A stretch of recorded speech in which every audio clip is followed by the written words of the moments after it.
நாம் தமிழர் கட்சியின் தலைமை ஒருங்கிணைப்பாளர் சீமான் மீது வழக்கு பதிவு செய்து நடவடிக்கை எடுக்க ஆவடி காவல்துறைக்கு மாநில SC/ST ஆணையம் பரிந்துரை செய்துள்ளது.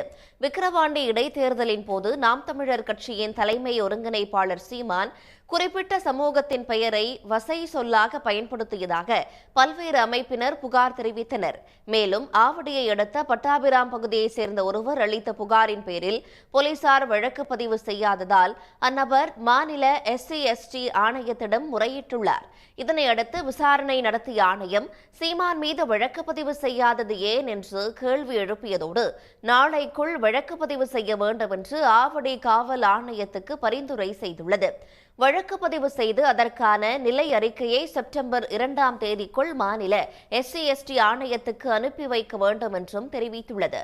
இதனால் புகார் அளிக்கப்பட்ட பட்டாபிராம் காவல் நிலையத்தில் சீமான் மீது நாளைக்குள் வழக்கு பதிவு செய்யப்படலாம் என்று கூறப்படுகிறது.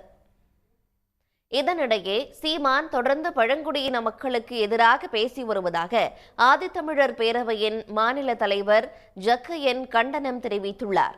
திண்டுக்கல்லில் செய்தியாளர்களிடம் பேசிய அவர் சீமான் மீது SC/ST வன்கொடுமை சட்டத்தின் கீழ் வழக்கு பதிவு செய்து கோரிக்கை விடுத்தார்.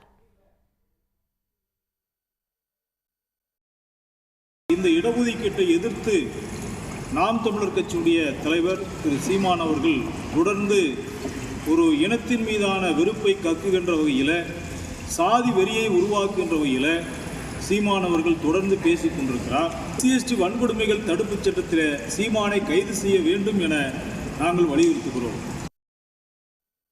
அருந்ததியர் மக்களுக்கு எதிராக பிரிவினையை தூண்டும் வகையில் சீமான் பேசி வருவதாகவும், எனவே அவரை கைது செய்ய வலியுறுத்தியும் ஈரோடு காவல் கண்காணிப்பாளரிடம் தமிழ் புலிகள் கட்சியினர் மனு அளித்தனர்.